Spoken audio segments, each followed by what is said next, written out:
Hi, my name is Whit Walton. I am a second-year MFA student at the NYU Game Center, and this is my talk on bands that make her dance, games that make her trans, how virtual dolls encourage transgender exploration. This was me as a child. I was a little thing. I loved the Kool-Aids, and I loved playing PlayStation 2. Some of the games that I played on the PlayStation 2 were really fun, and other times they were really hard.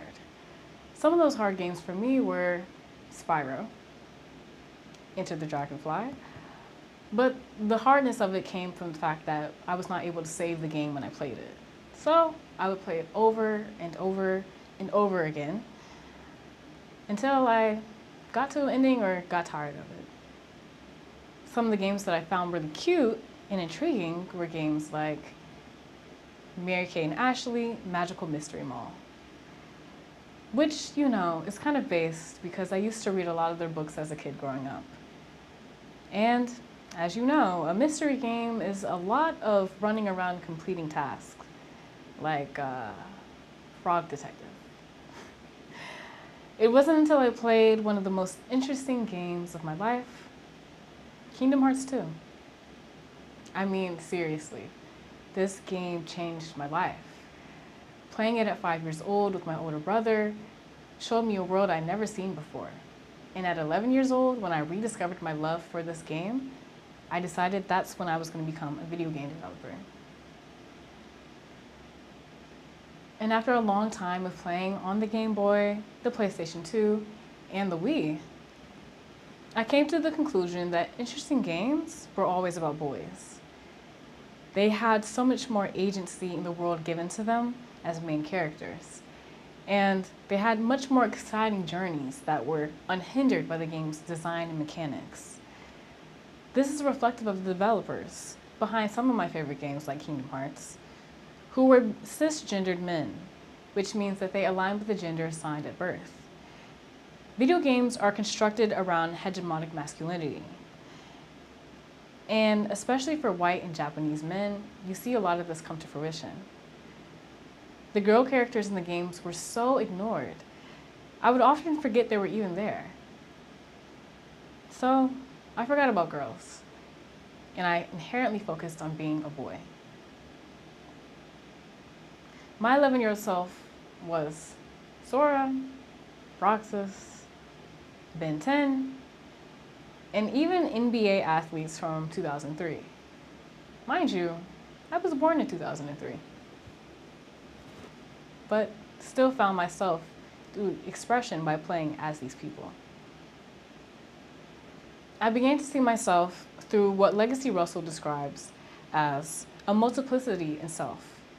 This is the construction and rebirth of self in the creative and complex ways.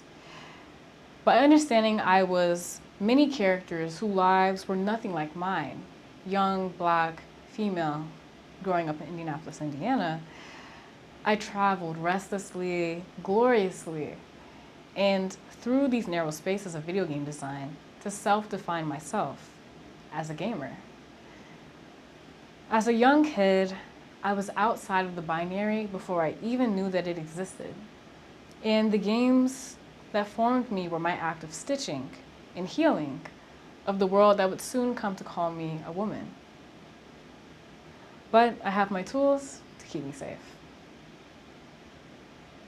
Inspired by Karina Pop's lecture of video games as dolls, I'll be analyzing her framework by inserting other sources of inspiration for this topic and give it language to my own transgender identity.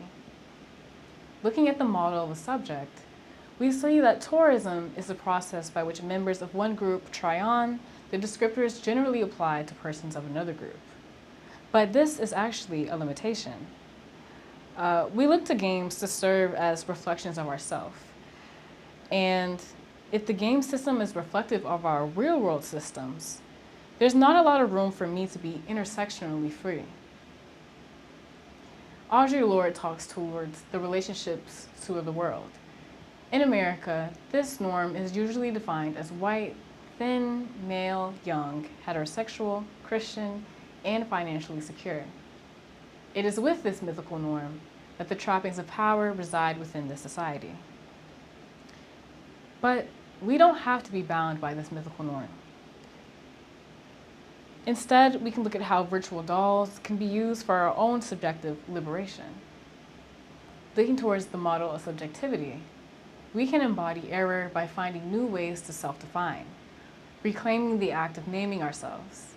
Embodying error pushes the structures of the gendered binary towards a breaking point.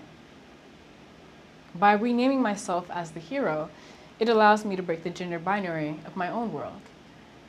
As well as operable, avatars become rhetorical bodies, ones that challenge how and why we perform our abstract and varied selves towards becoming our truer selves, both on and offline. Let's look at some testimonies.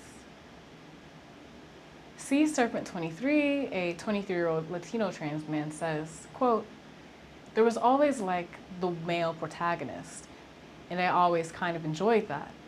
It validates my inner feelings of being trans. Of course, people would be like, oh, why do you always choose the male characters? And I'd be like, I don't know.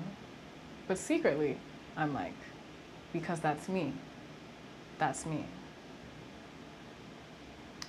Shepson, a 21-year-old Black trans man says, quote, "It's about being able to put on a role that you don't get to experience in real life, especially, with being transgender.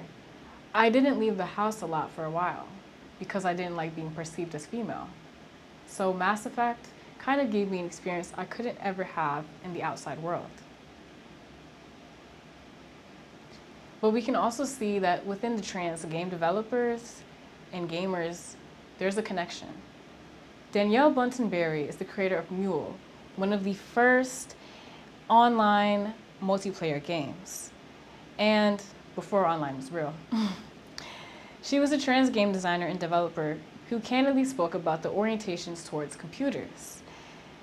You may not have heard of her before because trans women voices are not upheld in this industry, but she would later go on to predict in-game advertisements, small incremental payments, and what we currently know as the multiplayer online games and subscription services.